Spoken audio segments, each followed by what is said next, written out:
then some of us maybe will not have been infected. Yeah, and then there is the self-isolation.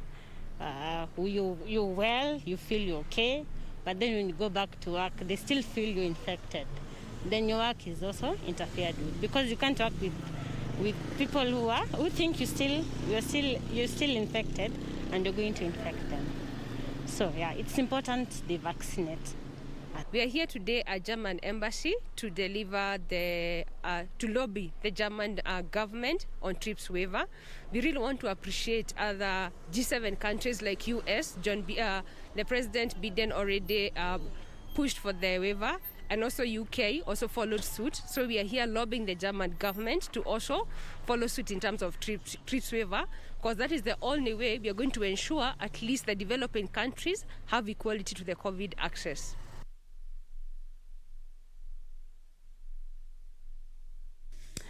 A legislator now claims a section of provincial administrators in Nakuru County are abetting defilement incitements by allegedly settling the cases in kangaroo courts. Nakuru Women Representative Lisa Chelule warned that parents who enter into social agreements with such offenders to circumvent the law would also face a full force of the law. Chiefs and their assistant chiefs in Nakuru County and its environs have been faulted for settling in out-of-court deals in rape and defilement cases. Nakuru Women Representative Lisa Chelule at the same time took issue with some parents for entering into social agreements with the offenders to circumvent the law, claiming that some parents were silenced with as little as 10,000 shillings, livestock or food. Mwili ya mtoto yako si cabbage, si viazi, si mahindi ambayo inachoma kwa barabara, ati utakuja kupatiwa 10,000 uache kezi. Hiyo ni maisha ya mtu mwingine tofauti hata na wewe. Kwa hivyo unapojitokesha kama mzazi na kukubali kupatiwa kuhongwa, kupatiwa ng'ombe ama kupatiwa wimbi sababu ya msichana wako, ujue hata wewe kuna sheria ikifuatwa na ijulikane wewe umekuwa compromise, unawekwa ndani na mnafungwa na yule alinajisi mtoto wako. Speaking while issuing bursary checks worth 9 million shillings to 900 needy students from 11 sub-counties in the region. Yetu ya Kenya wajue kuna sheria, hata wazazi pia wajue kuna sheria. Last year, 52 cases of teenage pregnancies were recorded in the region, with the county also recording higher school dropout rate of girls aged between 12 and 17 years due to the virus. As residents living near Masai Mara Game Reserve have been asked to report cases of wildlife conflicts to the authority instead of taking the matter into their hands. Narok West Deputy County Commissioner said that the government will compensate victims of wildlife conflict.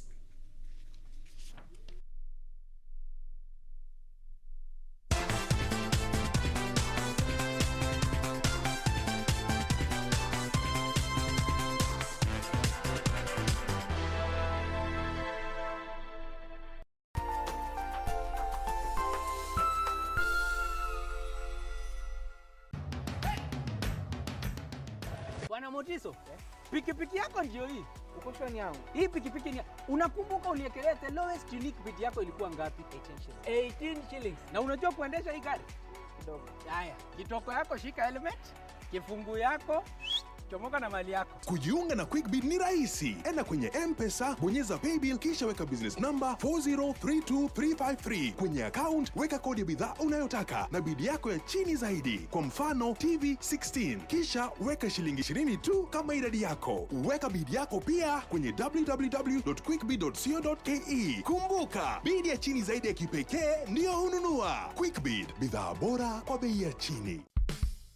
Kisii, Changamkeni, and let's meet at Gusii Stadium from Wednesday 9th June to Friday 11th June for the IRA Open Day. The Insurance Regulatory Authority is bringing the insurance message right to your doorstep in partnership with the County Government of Kisii. Join us to learn more about insurance. IRA officers will be on site to address your needs, queries, and complaints. Various companies will also be present to showcase their products and address any concerns you may have. Policyholders, beneficiaries, and members of the public are all invited to attend. Entry is absolutely free. All Ministry of Health and COVID-19 protocols and guidelines will be adhered to. IRA, promoting insurance, protecting the insured.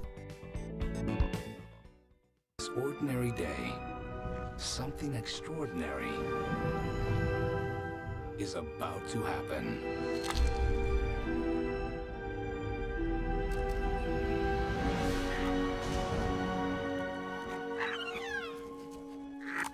The water horse is said to be the rarest of all creatures. There can be only one in the world at a time.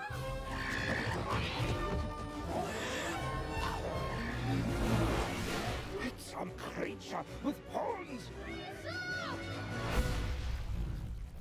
Crusoe? How'd you grow so fast?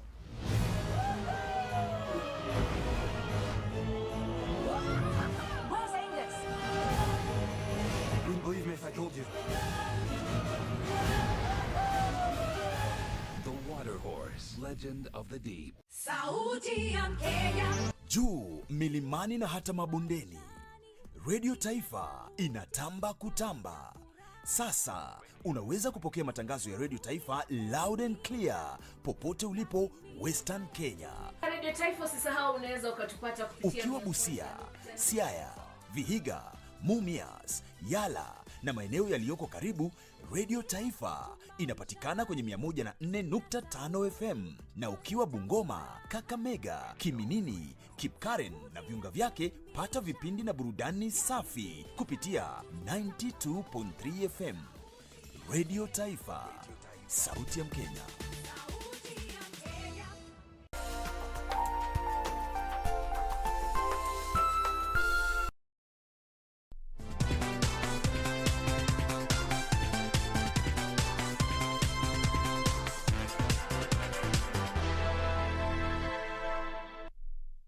You're watching Lunchtime News this Friday afternoon. The national government has set aside 1 billion shillings for the implementation of water projects in Tana River County.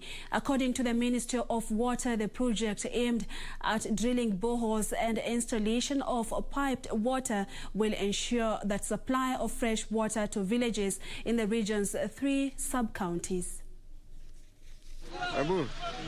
While on a 2-day tour of inspecting water programs in the vast Tana River County, Water Principal Secretary Joseph Irungu said boreholes will be put in place by the Coast Water Works Development Agency in every village at a cost of 10 million shillings each. Pahali vijiji viko vitatu vina karibu, kama mahali tumetoka Hashaka, tunaweka mradi mmoja, tunapeleka kwa mifereji mpaka kwa hivyo vijiji. Irungu says the initiative will be a game changer to water scarcity in 3 sub-counties in the area. According to Irungu, each village in Tana River will have piped water to homes once the multi-million projects are complete. Tukishamaliza na vijiji, sasa ni kufanya hizo nimekuambia hizo dams. So kuna hizo raga, zina majina hapa, kuna Habole, kuna kokane hizo. So na hizo ni za kushikilia maji wakati kuna mvua, sababu wafugaji hawahitaji kwenda kwa mto. Area political leaders called on locals to support the government's initiatives to improve livelihood, especially for women who are forced to walk for miles at risk in search of the special commodity. Kule kwetu sijui upande huu, watu kina mama wakienda kule mtoni kuchota maji wanashikwa na crocodiles. Hata hapa pia wanashikwa na crocodiles. Wajua Tana River hatujawahi kusikia bilioni. Sasa hivi tuko milioni 500. Tunaelekea bilioni mambo ya maji. Lakini hiyo ni miradi ya bilioni 7 ya kwenda Lapset, lakini tuliambiwa kwanza itafaidi watu wa Garseni ndio iende Lapset. Kwa hivyo hiyo pia ni through Coast Water. Tayari tunaona serikali imeelekea. Maji ni hapa. Irene Mchuma, Udim, Channel 1. To education matters, scholars have raised a red flag over the poor performance in mathematics among students. Professor Rose Ruto, director of the Institute of Open Distance Learning at Moi University, regretted that students develop a negative attitude towards mathematics-related subjects before they enroll in universities. She urged primary and secondary school teachers to instill in students the right attitude towards mathematics. The professor was speaking at Kiptere in Kericho County during the funeral of Dr. Daniel Korir, who was a psychometrician and a lecturer at the Moi University.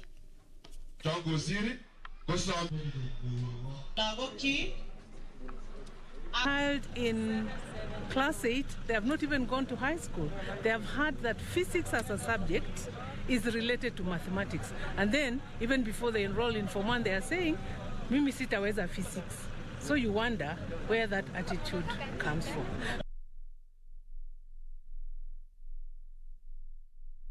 Ethics and Anti-Corruption Commission, EACC, has identified diversion of fuel and adulteration of its products as the major challenges currently facing the oil sector in the country. According to the EACC, this has been compounded by conflict of interest in allocation of oil to markets and manipulation of data by some players in the lucrative sector.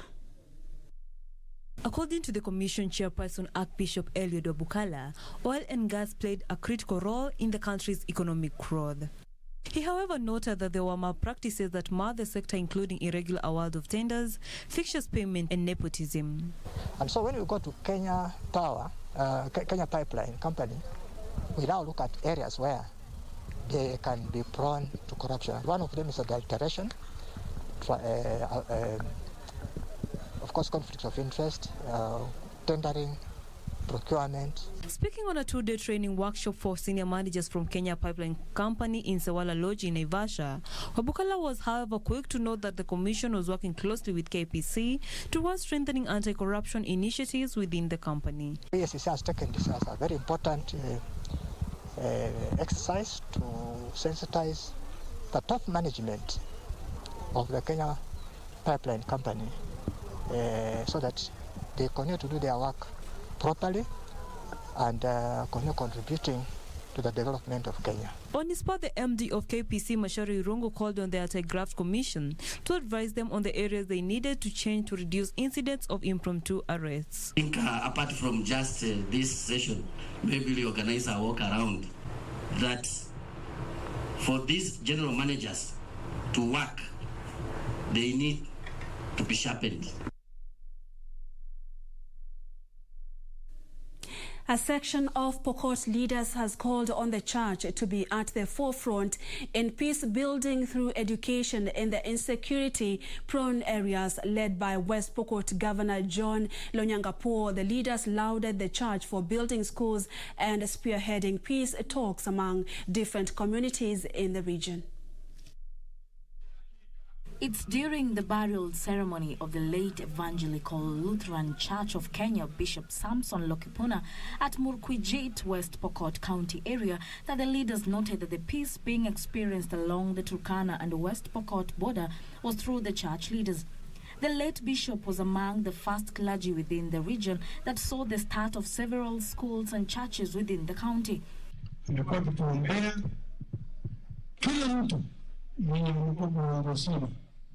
Tuone imani na amani ambayo imetulia West Pokot kwa sababu ya kujitolea kwake na hao wengine wote. He was also key to peace along the common borders between the Pokot, Turkana and Marakwet. West Pokot Governor John Lonyangapuo urging the current church leadership to borrow a leaf from their predecessors. Kapenguria MP Samuel Moroto urged the church to stand up and warn politicians against dividing Kenyans along tribal line. And health stakeholders in Trans Nzoia County are calling on residents to enroll for the National Hospital Insurance Fund, NHIF, due to the high number of patients unable to pay their bills. Kitale County Hospital Medical Superintendent Sami Masibo said the initiative will go a long way in helping patients pay their bills. It was a joyous moment for patients at Kitale County Hospital who had been detained over hospital bills after well-wishers cleared their bill. The well-wishers and a local financial circle for teachers came to their rescue to offer financial support for their hospital bill and other necessities. They were later enrolled in the National Hospital Insurance Fund, NHIF. Kitale County Hospital Medical Superintendent Sami Masibo, who toured at the hospital ward, noted that NHIF uptake in the county was very low, yet many patients are being detained for not paying their bills. He further stated that the referral facility is overwhelmed with waiver requests from the detained patients.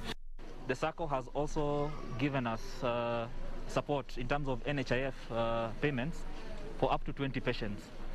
So these are patients who will leave the hospital without paying a cent and will be catered for in terms of medical bills for the entire year. So we want to appreciate that from the SACCO. Transnational SACCO Vice Chairperson Isaac Fambas said the initiative is part of their corporate social responsibility (CSR) to cushion residents from hard economic times due to COVID-19 pandemic. We want to register some patients with the NHIF for 1 year so that the NHIF will assist not only the patient but also the members of the household, that is the father, mother and children. County NHIF uptake stands at 34% with over 70% of residents operating without any medical cover.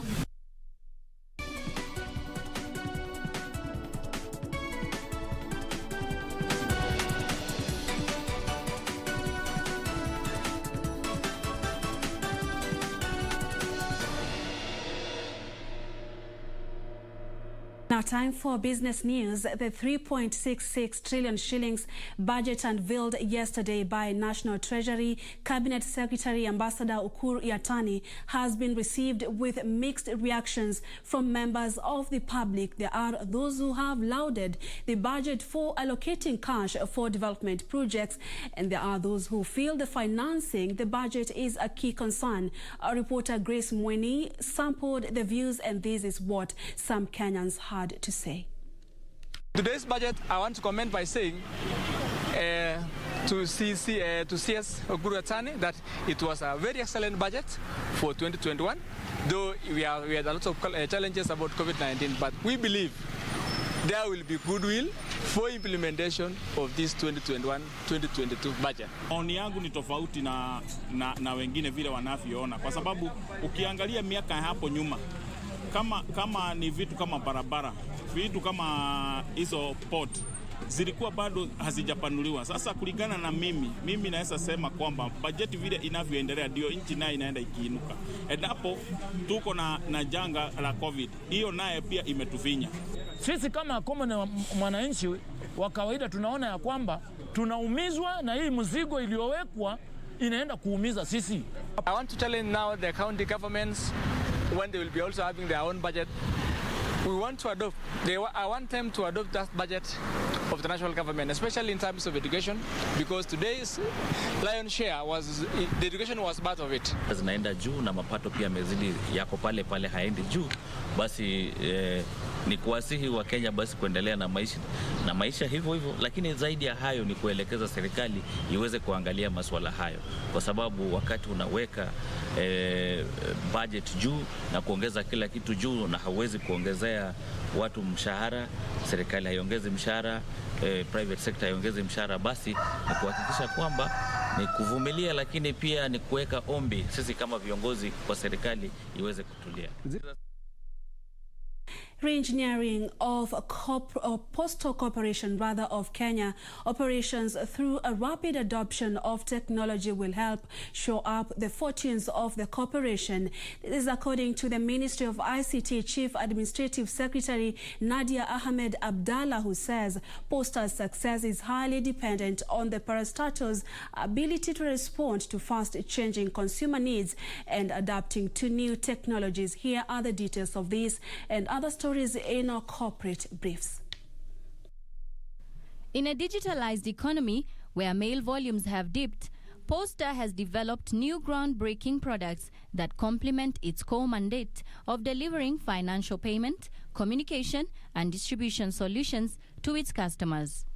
Officials say the corporation was fast transforming into a paperless and cashless modern agency capable of handling any logistical and payment solutions considering its vast network countrywide. The success of the Post highly relies on the ability to respond to fast-changing consumer needs and adapting to new technologies. This enables the development of suitable last-mile delivery networks, which today are the enablers of the economic, social, financial, and digital inclusion. The commemorative stamp carries particular significance to us in the postal service sector. This is because it is a tool that justifies prepayment for mail postage.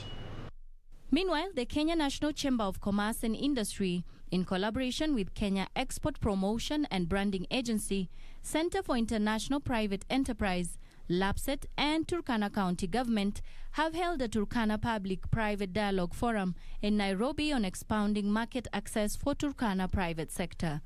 The forum had that Turkana County has a wide array of opportunities in sectors such as infrastructure and housing, natural resources, fishing and blue economy, renewable energy, livestock and tourism.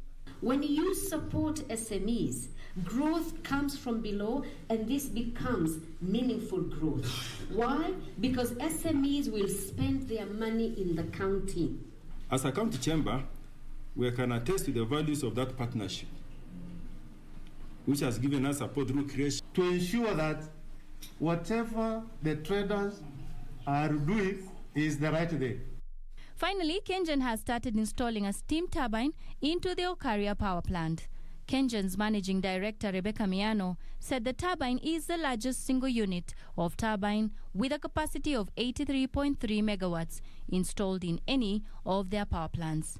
The turbine installation and its auxiliaries will take approximately 3 months, including dynamic balancing. Thousands of its staff on leave of absence because of delays to the restart of international travel. The airline had begun to bring people back ahead of the easing of restrictions on foreign holidays in May. However, only a small number of countries have been put on the government's green list, meaning that travelers do not have to quarantine on their return. Here are the details of this and other stories from across the globe. A large number of British Airways staff have been put on leave of absence, while others working on part-time, pushing more to go back onto the government wage support scheme in the hope to recommence international travel soon. Those affected include management staff and those not linked to safety operations and playing critical roles. Official advice remains not to visit countries on the red list for leisure, bringing the travel industry almost at a standstill as the majority choose not to travel. A British Airways spokesperson said that many companies were using the leave of absence scheme to protect jobs during this unprecedented crisis. Meanwhile, Japan's Trade Minister Hiroshi Kajiyama says he never directed an advisor to contact Toshiba Corporation. Shareholders accuse his ministry of colluding with company executives to pressure stockholders to fall in line with its management plans after a report by independent investigators. The trade minister said that it is waiting for Toshiba to respond to the report, which says Toshiba's management asked the ministry to help counter activist overseas talk at its annual general meeting last July. The Shareholder Commission report also alleges that the Prime Minister verbally encouraged pressure to the plan that sought to pressure another fund, 3D Investment Partners. Finally, BlackRock has become the first global asset manager allowed to start a wholly owned onshore mutual fund business in China. As China accelerates opening of the $3.5 trillion industry, BlackRock said on Friday that its Chinese fund management unit had won approval from the China Securities Regulatory Commission to start the operation. China scrapped foreign ownership caps in its mutual fund and securities sectors last April as part of an interim Sino-US trade deal. BlackRock's announcements came a month after it received a license for a majority-owned wealth management venture in China. The U.S. fund giant also owns a minority stake in a mutual fund venture with Bank of China.